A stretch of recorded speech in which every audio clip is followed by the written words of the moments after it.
My name is Tayan Nelson, and today we're going to take a deep dive into my book, Inscape, Dare to Know Yourself.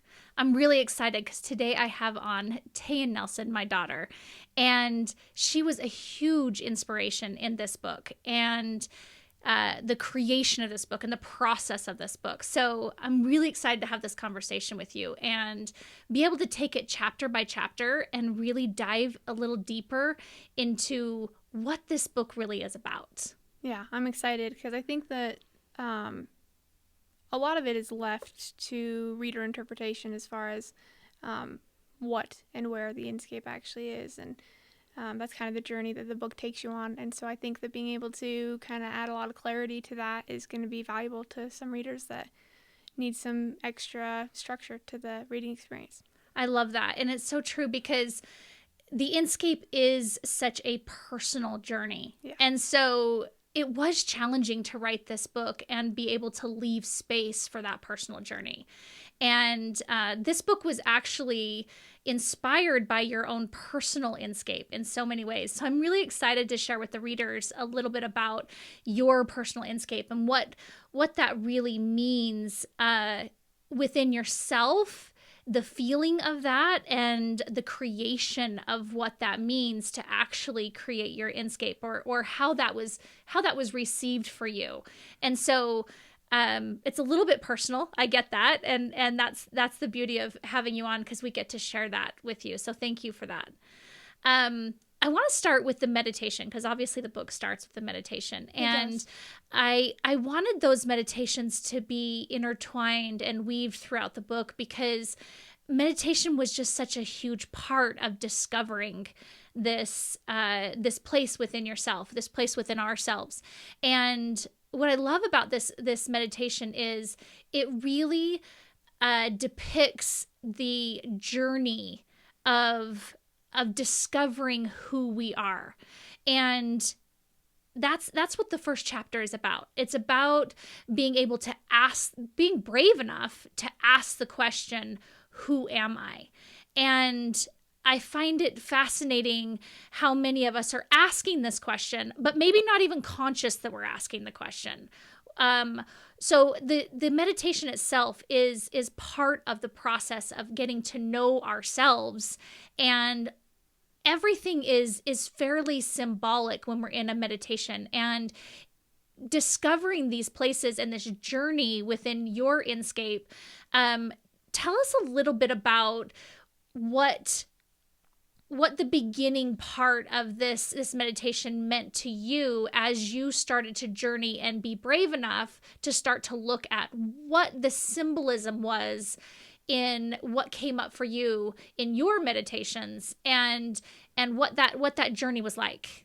Yeah. Well, I mean, it's funny because the word Inscape, as we were kind of researching for this book and structuring the concept, actually means inner landscape, as in inner world. And so it's a very much a construction process of what this world is going to look like. And through that process, you create somewhat of an arena to ask these really big questions in. Who am I is one of the biggest questions that we can ask, as we talk about in the book. And for me, creating this space and the playground, the sandbox, to be able to explore that question was pretty essential. And I think a lot of people, meditation is something that can be interpreted in a lot of different ways and in a lot of different cultures and through a lot of different sources. And I think personally, one of the most productive ways to meditate is the exploration of the self, and to interrogate one's own sense of being for answers, rather than leveraging outside sources. And Dare to Know Yourself, which is the part of the title of the book, a part of it comes from an essay that was written in the 18th century, I believe, called What is Enlightenment? And the conclusion to that essay, to sum it up, was that to be enlightened is to dare to know for yourself, as in not to leverage other people's opinions or thoughts or any institution or anything, and being able to really tap into oneself and to know things from that place and to come from that place and things. And it's a very scary thing in a lot of ways. I think it's one of the biggest expressions of faith that we can have in ourselves, in the universe, and whatever you want to call that. And so the opening of this book is a lot about testifying to that idea of faith in that journey and in that arena. And it starts off on a very stormy beach, because personally that's always been an imagery that I've leveraged for that sort of thing. The idea of stirring, the idea of movement, and the mystery of veiled things, like all of those sort of symbols pull in on a stormy beach for me. And I love, sorry, I didn't mean to interrupt you, but I want to really address that, because that's a really big part of what the meditations do, is you're starting to describe the feeling of what it feels like to ask the question, who am I? Right. And we've all been raised, and in society and in culture and in our families, to believe certain things about ourselves, right? And we think that we might know the answer with our head. And from my experience, that's not really asking the question. And so to your point, what that imagery is doing is actually triggering, to your words, which I love the words, it's that stirring, right? It's that movement. And without feeling that, we're probably only asking something with our head, and we're not really actually changing or stirring up the energy to embody it. Yeah. And there's a big difference, wouldn't you say? There is, yeah. And I think that's kind of the main, because you bring up a good point, the idea that our heads are wired narratively, and we want story, we want images, we want to pull these things in from the outside world to help us make sense of the inner world. And that's kind of the idea of having this inner landscape that is sort of that arena. And it's because it does provide imagery and narrative for the head to rely on, while, everything else gets to be able to come through that. And without having that kind of structure for the head to follow, it's easy to get really lost in that. And so the Inscape and the idea of constructing this landscape in this opening scene especially was to give the mind a way to understand what's already underneath. And it's a lot of uncovering, and we do that through the construction process. Yeah, so true. And I love how you talked about, there's so many different ideas about meditations, and different cultures and different intentions, and I would even say different expectations that people have on themselves when they look at practicing meditation. The greatest thing about this that I've found for myself, and the tool of this type of meditation, of giving our brains and our head a place to focus, giving it something to do, it could be a little different than what some people might think, because some people think that getting to that nothingness, getting to that blank canvas is the goal. And although that is a beautiful goal and an accomplishment in itself, this is a completely different way of allowing for creation and allowing for that feeling. And really, it's about lining up like we talked about, it's about lining up that inscape, that feeling, because that's what the inscape is. It's that vast universe inside of us that has all potential energy, right? And so it's how much energy, in turn, our head thinks of it, and the way that we're framing this is like a landscape. So I could say that if we could feel the universe inside of us, we would realize what we were capable of, right? And what we're connected to. And so it brings us to the question of who are we, and what are we connected to, and how much of this inner landscape can we receive? If it's very small and very limited, then we know that that's just part of the process of expanding, right? As it gets bigger, and that's what this book does, I think, so well, is as we move through, again, what was inspired by your Inscape, we realize that the journey of expanding ourselves and expanding this there's different places, right? There's different places, there's people as we go along this journey that we meet that are all representations of yourself. And as we go along, and as we start to navigate this, it'll be fun to really dive into that, because everything that comes into our Inscape or our imagination, every character, every place, every door, every pathway is all a representation of our Inscape, of ourselves. And so as we move into that, well, before we do that, as far as the meditation goes, that first part of that, it's that stirring beach for you. What else can you tell us about that meditation before we move on? I just want to make sure we don't skip anything, because it is a really powerful scene. And on some level, it could bring up a little bit of fear for some people. Wouldn't you say? I would definitely say. Yeah. I think that would be, I mean, not the entire intention, but it does go along with trying to communicate the gravity of what's going to lie ahead in the story and in this narrative that is really representative of a really universal journey of coming to know oneself and coming to leverage that part of yourself as a singular source of truth. But personally, I think it does translate to the kind of the beginnings of where, in meditation for me, because like you're saying, there is that idea of getting to a blankness as a really powerful form of meditation. And I think that gives you different results. And we talk about that a little bit in the book, this idea of the observer versus the witness. And observing is a really common practice in any kind of mindfulness, in any kind of Eastern religion. And the idea of pulling from, getting to the space of observation in order to allow other things to come in is really important. And I think that having a foundation in that kind of meditation is really important going into this book and this different kind of practice, because you do have to know how to tap into this space in order to create from it. And so this is kind of, I wouldn't say it's a foundational text on meditation, but it does, as you're saying, expand on the idea of this ground level, I've reached an essence of who I am, and now what? And it's about kind of bearing witness to what comes through and using that to create and pulling from that and creating this space. And so the intro for me talks a lot about this sense of knowing and this sense of being that there is. There is a sense of fear, I think, for someone that was coming into it, but within the narrative, it's translated as this idea of knowing, this idea of something does lie ahead, and it's necessary and important. And there's a surrender to it, I think,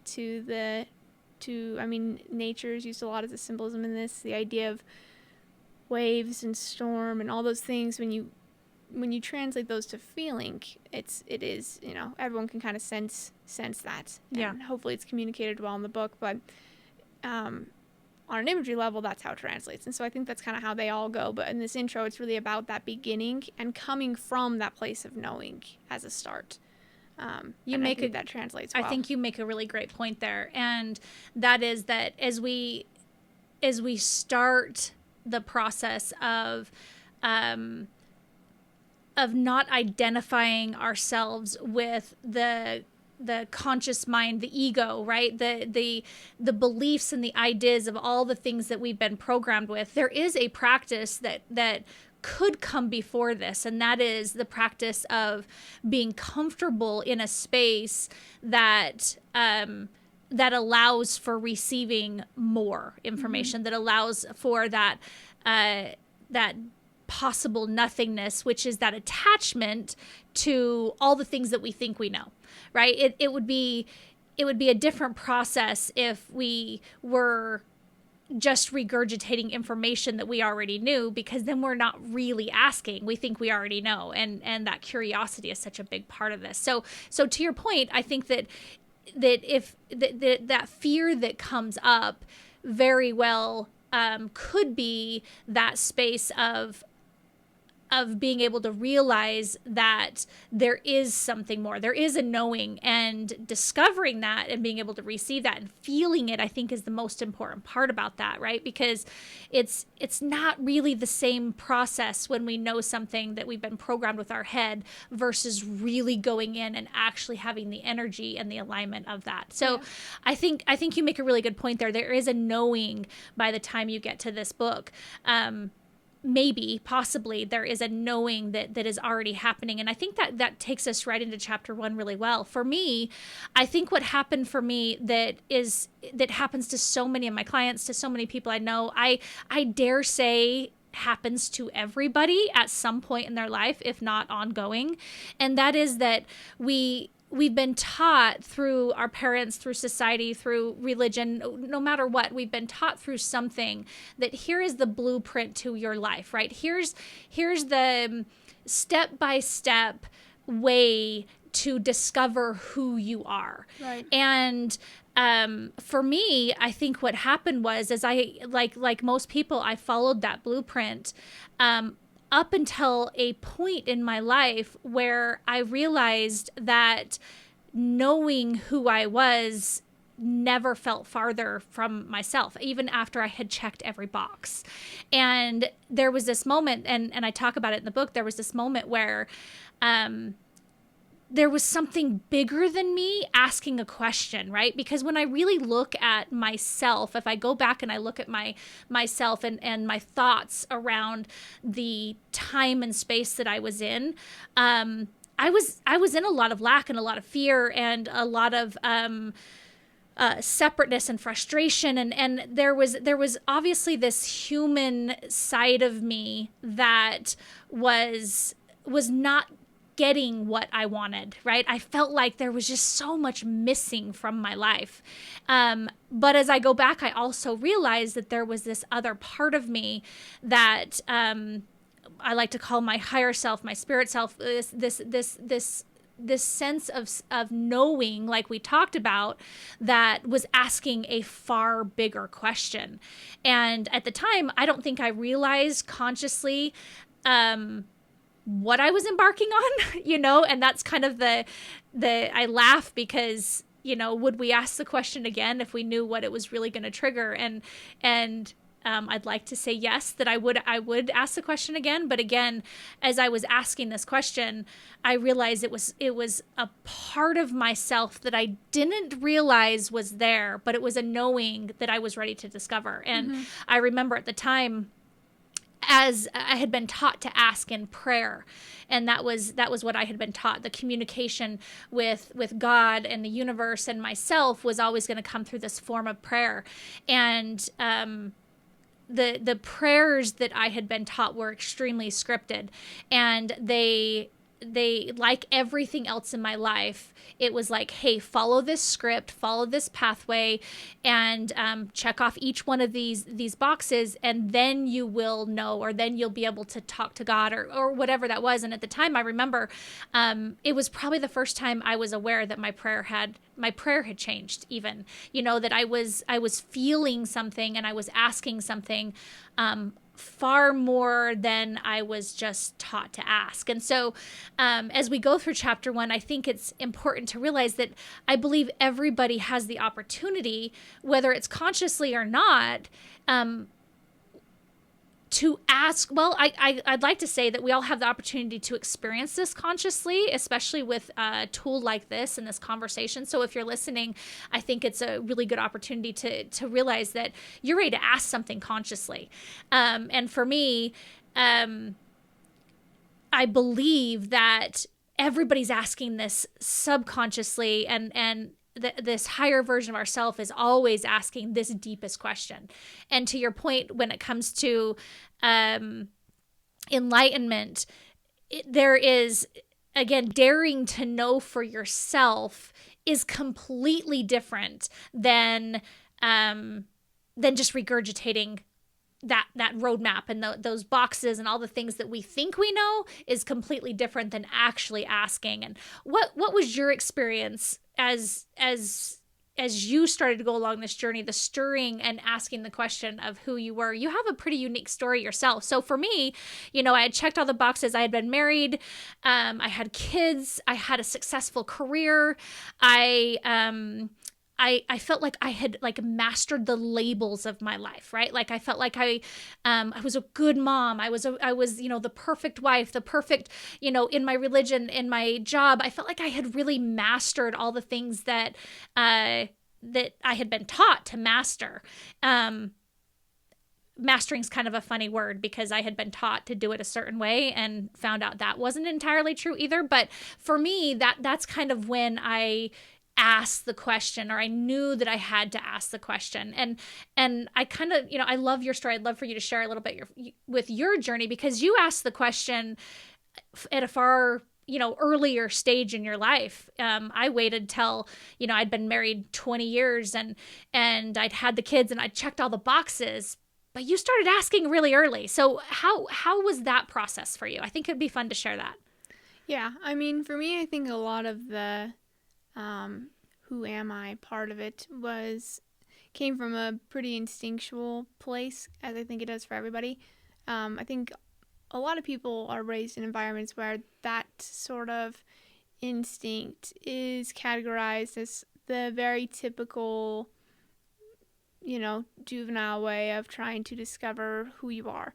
But I think the instinct to ask that question kicks in really early, and a lot of times it's sort of brushed over as a very trivial part of life, or even if it's not, the gravity to discovering that, and the spiritual and very spiritual, I guess, connection to that question is something that's really important. I think I was raised maybe differently than most, in that a lot of emphasis was placed on that, and on this idea of a spiritual journey and a spiritual knowing. And I found a lot of love and a lot of guidance in stories, and I was a big reader growing up, and I think I sort of understood the concept of having a space to ask questions because of that, because I think that's what stories do for all of us, even like very, very, take it to the very classic fairy tales and, anything beyond there.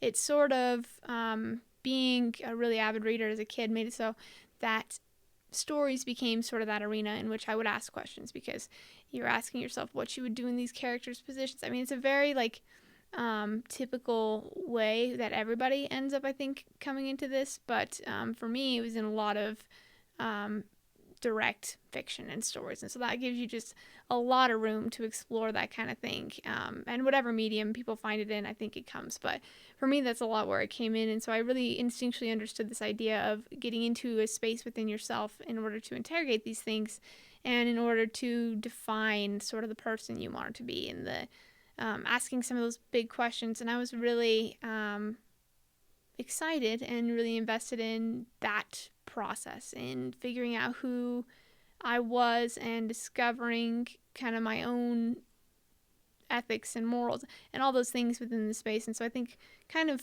through engaging a lot with my imagination being young, that just all came really instinctually. And from there, it was a lot about the sky's the limit, because once you really manage to tap into that space and know how to pull from it at any point, there's very little that you need from outside sources, which expands a lot of paths, which makes a lot of things more possible, more available. And I think that happened for me really young, and as a result, the one thing I really wanted to do is, I loved school. That was a big thing for me. Not so much like the social aspects of school, but I really loved studying and learning, and I was really curious, and cultivating that was something I really loved and wanted to continue doing. And so I graduated from high school early and started my higher education early, because that was something that was important to me, and the possibility didn't feel so much out of reach, because it was just a path that was that one of many that was open because of this sort of space that I knew how to pull from. Mm-hmm.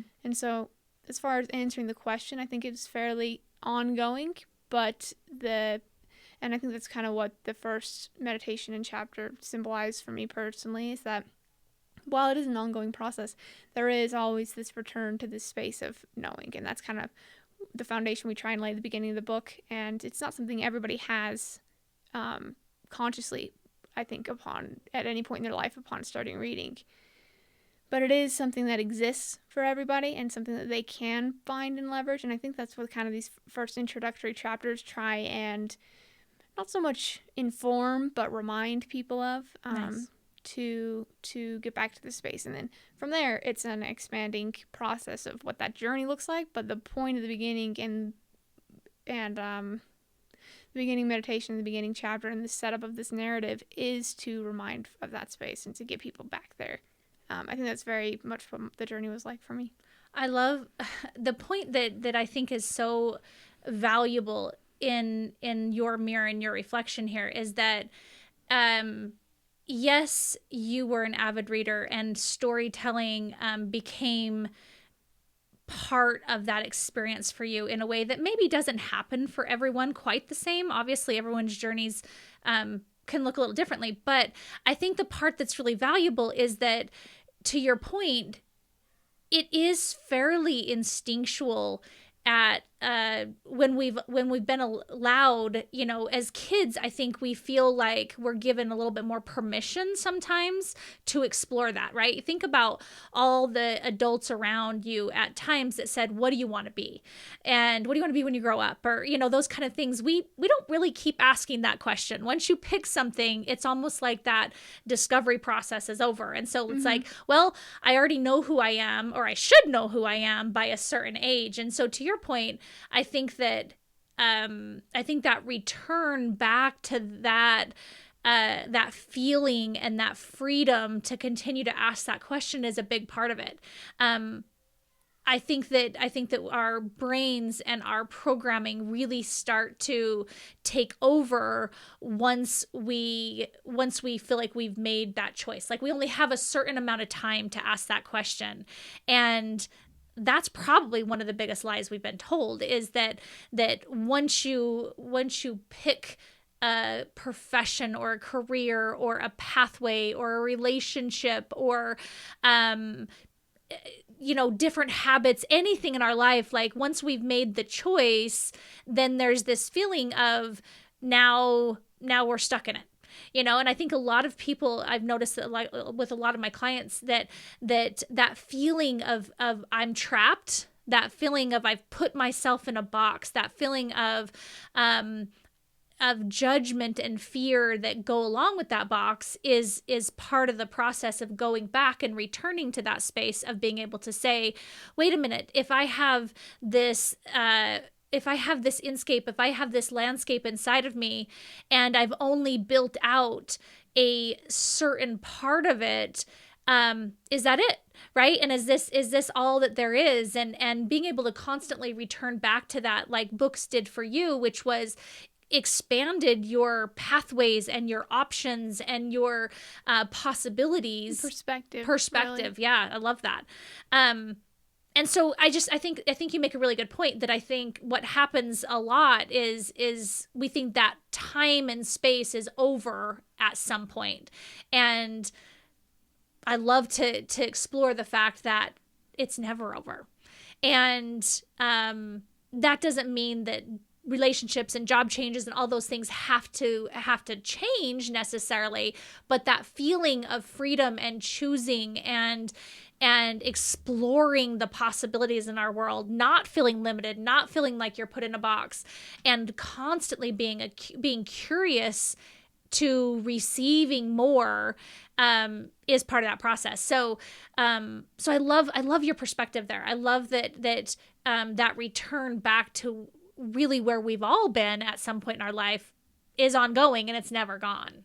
Yeah. The interesting thing I think that the book lays the foundation for is that a good way to constantly be able to find that return, because that can be really difficult, especially the farther out we get from it. Yeah. Imagery is a big thing that you can leverage for that, and because imagery is just a form of narrative, and that's something our minds will latch on to well and associate all the accurate feelings and everything associated with that return. And so while in the book it's a beach and it's this city and it's this journey, that's not the imagery that it's going to be for everybody. And realizing that this is just a template, in the sense that this is the feeling that you're going to want to find, and whatever imagery conjures that for you, whatever atmosphere, whatever landscape, that's what you should create and figure out how to solidify to a certain extent, because that gives you a destination to return to. It's just that a lot of meditative practices miss the actual how, and it's difficult to define the how because there isn't really one. And anybody that says that there's a way to create it and gives you any kind of step-by-step is probably lying to you, because there's not really any kind of formula to creating an inner world, because yours already exists, and being able to identify specific imagery and metaphorical language, whatever it is that brings you to that spot, tied to your own inner world, inner landscape, and essence of being, is the only way that's sustainable. Because you can take anyone else's blueprint and go off of that, but it's not going to be the foundation, unless it won't come from that space of knowing. And so that's something I think we try and articulate in the first, foundational parts of the book, is that finding that and operating off of that space and proceeding on the journey from there is the best way to get the best results. Because otherwise you're stuck in sort of this cycle of constantly looking for this foundation, this sense of safety and being in a million other different places, and finding the one that already exists within your own Inscape, whether or not you're familiar with the imagery or not, and you need to get familiar with it. That's a process as well. But finding it is, I think, the only way to articulate a how to this process. Such a good point. And I think that you make the point of allowing individuals to let that space unfold without forcing something, or just like in life. And it's so, anything we can see on the outside is always going to be a reflection of what's going on in the inside. And so to your point, if you can discover that landscape that is already inside of you, the imagery will it may shift a little bit or just keep expanding, but allowing that place to almost find you is part of that process. And so just saying, oh, I want to be on a beach because that's what I read in the book, it doesn't really quite work that way. And I think that, to your point, even when you're meditating and you find yourself in different landscapes and different places, it's still that feeling of, it could bring that feeling of searching for something that is yours, right? And so I think that's a really good point to make, that that once that sense of home, right? Once that sense of this is my landscape, this is for me, that's that sacred place within us, starts to present itself, everything just expands from there. But that searching around feeling very well could mirror the very searching that we do in life as well. And so that grounded sense of this is my space in the world, inside of me and outside of me, is that return home. And the more we can go back to that place, there's just that foundation of safety that goes along with that and sacredness that is yours, and that sense of belonging that I think all of us are really looking for. And there's a feeling that goes along with that. So to your point, it's something that is already there, and it's a matter of remembering that it's there. Letting it present itself is a big part of that process. Yep, for sure. Which I think then just leads perfectly into the first chapter, actually, or expands upon that, which is just then the interrogation. And when the searching comes from that place, it feels very similar to, I think, what's described in the first chapter, which is the idea that to dare to know yourself is the greatest journey we'll go on. And I think the first chapter really beautifully articulates your beginning, but a very universal feeling associated with the beginning of that journey. And it comes with, I think, questioning the foundation of who we are, which is easily translated as the question of who am I? And that's kind of what's explored in the book. Yeah.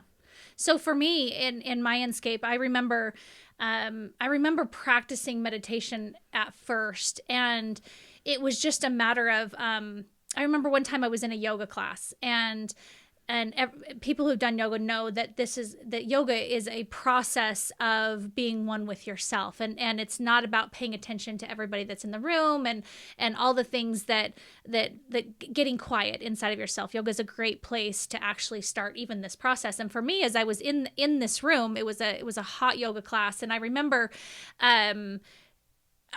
the intention was to be one with me and the mirror and really go inward. And I remember I I was so frustrated and so separated from that, and I was far out. I was far out of myself. There was this whole experience of I was watching everybody else in the class, and my head was super loud, and my to-do list was really loud, and this concept of getting quiet within myself felt like miles away. I didn't even comprehend what that would look and feel like.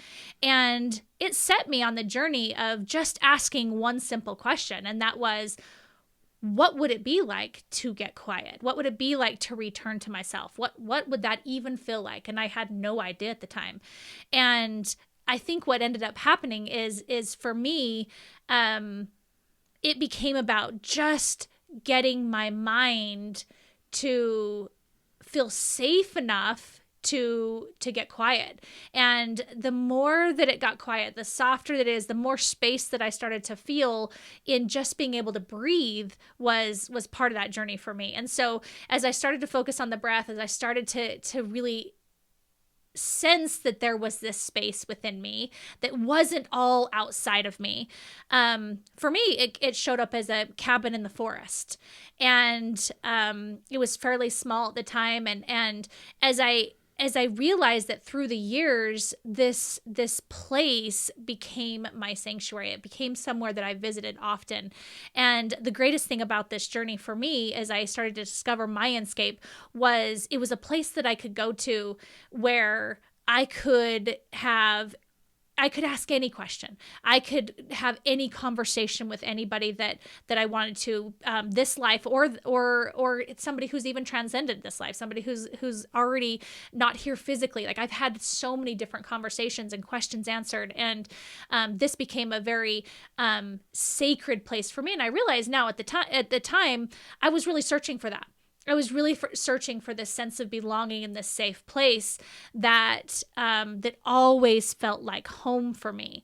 And once I discovered that, I realized this was the space that I could continue to expand and create from.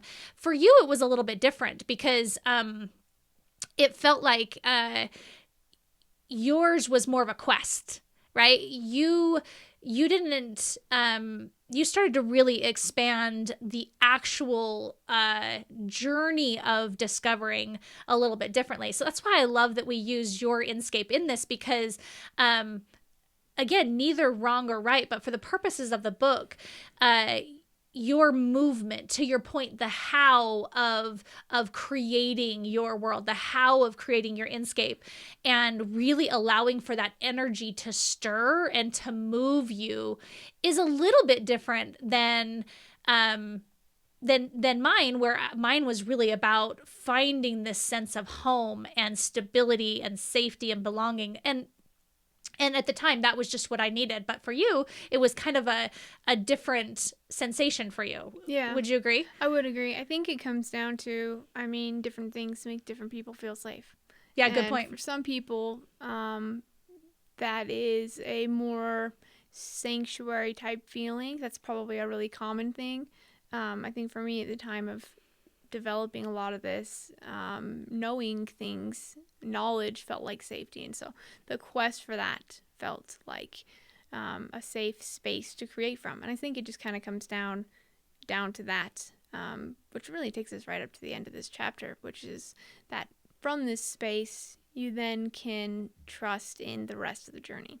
And as long as we can set up this foundation of return, of knowing, of this feeling, which I think is really, really evident in these first 15 pages of the book, that feeling is really laced throughout the story. And if you can identify that for yourself and then move from that, I think that's kind of what the book ends up detailing as we move into further chapters. Yeah, I totally agree. Thank you so much for sharing with us, and again, allowing me to use your Inscape and being able to go along this whole process and being able to articulate this. I think this being able to go chapter by chapter with everyone is going to be so fun and beneficial. Oh yeah, for sure. It's going to be great to be able to kind of dive into because I think there's so much happening behind the page in this book. Yeah, good point. And that's kind of it's really important for people that are reading to be able to interact directly with the content. And so hopefully we're going to be able to provide space to do that. I totally agree.